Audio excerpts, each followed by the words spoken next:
Going to Trey Bell's stop on the reverse, a Yeah. couple JMO hits, the Sowell plays, on down the line. Yeah, I thought we played really good complementary football. Like we played the game in the rhythm that we would want to play in for the majority of the night. There's some areas as the game wore on that maybe weren't as clean. That 2 minute situation at the end of half, obviously the red zone possession at the end of the game. But, for our kids to come off the bye, I thought we got better. And that was huge. Chase Sowell, I thought, obviously, I said this again, like, man, that kid was like fall camp for the first three, he hadn't had any fall camp. So what you saw is what you see in fall camp is you see a slow progression to get where you want to go. And then I thought defensively, we got healthy. Some guys really stepped up, played really good football. And, I thought on special teams, we played the way we needed to play to win the football game. So I think all those things are positive and still not perfect, a lot of work to do and huge challenges, on the horizon, obviously. You mentioned Chase, his ability to catch balls in tight windows is one thing, but his ability to accelerate immediately once he catches seems to Yeah. be special. How did he impress you? Yeah, I think in fall camp, and we only had him for 4 days. And the first 4 days, there was some wow moments. And I think that's probably what's so unique about him. That's different than maybe a couple of the other guys that we've had is, man, his ability to go from 0 to 100 fast is uber impressive. And so, again, I'm excited for him because I've watched him put the time, the effort, the energy to have those moments come his way. And, as you all know, that's frustrating when you're not where you want to be, and his ability to work through his own frustration, it's been really awesome to see. So glad for him. We're going to need him to keep going. And then again, man, we'll see. I think it's going to be a different person every night, but excited for him for sure. Yeah, on Chase, actually, I mean, how much of an opportunity was this bye week to get him, more acclimated and more involved in the offense? Yeah, I think it was really big, not just for Chase, but probably for a lot of our guys. Especially when a guy like Chase, where literally his first practice was after he had 4 practices and he was out for the rest of fall camp. And his first practice back was getting ready to go to Ireland, right? Like that's not fair. And yet that's just the situation he was dealt and we were dealt, and you got to kind of work through it. When you get that opportunity to take a step back and really hone back in fundamentals, detail, I thought across the board, I thought we did a really good job of that. He certainly did a great job of that. I thought a lot of our kids were able to take, man, what did we do well? What didn't we do well? And then, man, how do we keep working ourselves forward? But I thought our kids were outstanding that way. And Chase certainly, it showed his effort and I think his ability to kind of hone back in on his detail. The interceptions from your DBs tonight, talk a little bit about those and kind of the areas of the field that they were, how big they were, and the result. Yeah, again, I think that goes back to who we are defensively is this unique ability to just keep playing, and I think statistically when we do a great job of not giving up the big play and make people have to earn it down the field, we feel really confident, especially as that field shrinks at times, that we've got the ability to be really confident to make plays on the ball. And I thought those were huge plays, obviously, throughout the game tonight. I think the disappointing on the flip side of it is we don't ever want to be the team that's turning the ball over down there, and we did. But the reality of it, I thought defensively made some huge plays in some huge moments. And then injury-wise with Kaijan, with Dom, how are they coming out of this? And then if you wanted to make a statement like with Jeremiah Cooper, what his status is going forward. Yeah, so Coop, obviously, we lost for the year. He's going to have surgery on Monday. A knee ligament stinks for Coop. Probably the silver lining in his situation is the fact that, obviously Jeremiah's got another year of eligibility. And so, I think as we'll work through this, Coop's really tough. And it stinks when you lose a captain and a guy that everybody has so much respect for. But, the reality of it is, man, I just saw him on the field coaching tonight. I saw him last night in the hotel coaching our guys. And, who Jeremiah Cooper is way bigger than this injury, and he'll come back better from it. On the flip side of it, I think the rest of those guys tonight, it looked like everybody was just dinged up. I think everybody could have went back into the game if we needed to. I think the one that's probably a little bit more than that is Kaijan, and we'll know more about where that is tomorrow or Monday. But I think everybody else in a pretty good spot. How would you evaluate the tackling tonight versus Arkansas State? Yeah, better.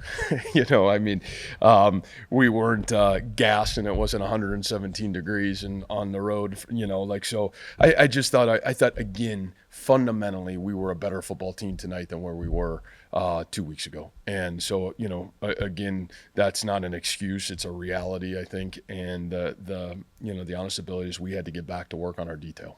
For Chase, everything you just detailed, how much did you guys need to preach patience to him throughout all of that? Well, I think anybody that's a competitor wants it right away. And I think that's the hard thing with our team is there's so many different guys that can make a play in the moment.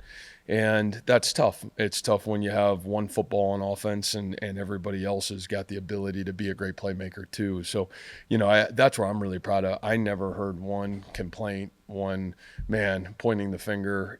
He just went to work. And usually when you got the ability to do that and just go back to work on your process, great things happen for you. And I think that's what you saw happen for him tonight. And again, I think our quarterback's got a lot of belief in who he is and what he's got the ability to become as well. Where was the biggest step forward for this team since the bye week? I just think fundamentally, I think our fundamentals, 4 games in a football season, you get to learn a lot about yourself. And I always think it's really hard to be elite at fundamentals early in the football season, just because, again, practicing football and playing live reps are completely different animals. And I thought we were a much better team out the gate than we had been because I think how we practiced in full camp. But I still felt there was so much growth that we could make. And I still even think tonight there's a lot of growth that we made.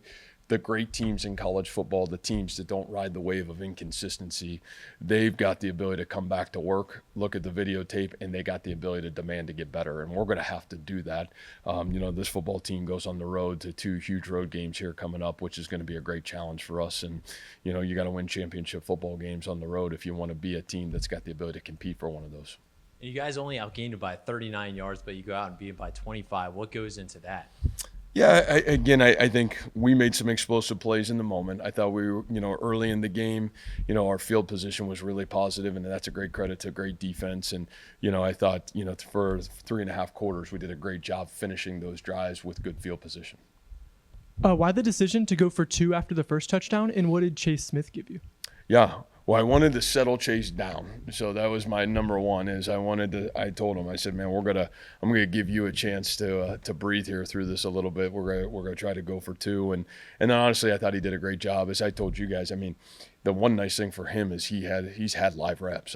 He's played, I would say significant amount of snaps already in terms of kicking and extra points even before we got to tonight that I think made everybody here really confident that he could go in and do his job. But, I think the big thing for me was just trying to give him an opportunity to kind of settle himself in. And, we knew there'd be really great energy in this stadium and let him have a little bit of poise. And I thought he was awesome tonight. I thought his kickoffs were great. I thought he did a great job as a point scorer, and he'll continue to only grow and get himself better, but really excited for him, really proud of him. Coach, is there a specific margin that you're up that you start to weigh? Should we keep starters in? Should we pull them, especially when a guy's been dinged up? Yeah, probably sometimes. I think all those things are different. As you never felt like the game was totally out of hand there in the fourth quarter. So I think you're always trying to weigh that as a coach, whether you're right or you're wrong, you're always trying to weigh that. But that's a great question. I think you're always trying to evaluate that. What was your message to Trey, Quentin, and the rest of the secondary after you learned the news about Jeremiah's injury? Well, I think for Trey, there probably didn't need to be a lot of messages. I think he's earned the right to be an A player, right? If you go back and watch the videotape, you could probably say nobody's played as good a corner as what Trey Bell has played in the first 4 games.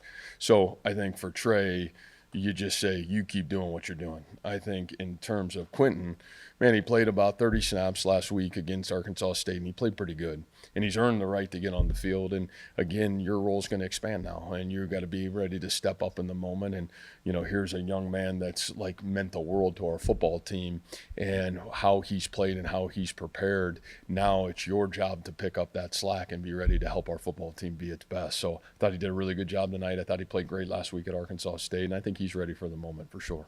You said before that it's about, rising up to the occasion when your number's called. What can you tell us about Chase's work habits behind the scenes that helped him kind of excel today? Yeah. You're talking Chase Sowell or Chase Smith? Chase Sowell, yeah. I think for Chase, again, and I hope he'll talk about it, but I think this really started for him midway through spring ball, and watching how our guys practice here, what Brett Eskelson does, what it looks like to win in the dark, when Higgins and Noel were around in their pre-draft process, and watching how those guys worked at their craft, I thought it was really great, because all of a sudden I watched Chase and you saw him kind of morph. That's why it's great to have a football program, right? That's why buying players and having a program where there's guys that are excelling at an elite rate is huge. And, I think Higgins and Noel had a huge impact on those guys, of this is what it takes to play here. This is the expectation. Brett Eskelson playing that way. Then you watch this guy really kind of go to work. And I was really proud of him. And even through the summer, his hydration, his diet, his nutrition, you just saw all these things starting to live like a pro. And then, like I said, the first 5 days of fall camp, I don't know if there was a better player on our football field than what Chase was, and, for him to get dinged up, it was frustrating, and he was frustrated, but I was really proud of his perseverance. So I think it really started with a lot of those guys back here. It started with Brett Eskelson. It started obviously with the quarterback that demands excellence of everybody every day. And I think he would tell you that. I think a lot of those guys helped him kind of settle himself in and really start to grow forward. Coach, I believe four touchdowns that were all for 1 yard. Can you just speak a little bit about your red zone offense today? Well, we're like the worst team in America in terms of like getting down on the 1 yard line. So if anybody's got an answer to it, you might as well help us fix it, because we can't figure it out how to like score the football. So we try to make it painful and tough for the head coach and everybody else. But yeah, it is what it is. Rocco, great for Rocco. How many would he get? 3 rushing touchdowns today or something like that. So, we'll help build his stats, which are great. But no, I thought, huge to be able to make those big plays. And I thought that was awesome to see. How about nobody's talking about Bramer's throw? That was pretty good. That was not the initial target. So you guys know that was the second option. So pretty impressive. But yeah, I just think our ability to get down there, we want to be great when we get the ball inside the 5 yard line and score touchdowns. And I think we've been really good at it so far this year. If we want to be a great team, great teams have the ability to finish, especially in those areas. So, we'll have to keep working. Again, not real happy of us turning the ball over down there at the end of the game. And those are things that great teams don't do, but we'll learn from it. We'll grow from it. We'll be better from it. Thank you, Coach. All right, guys. Thanks.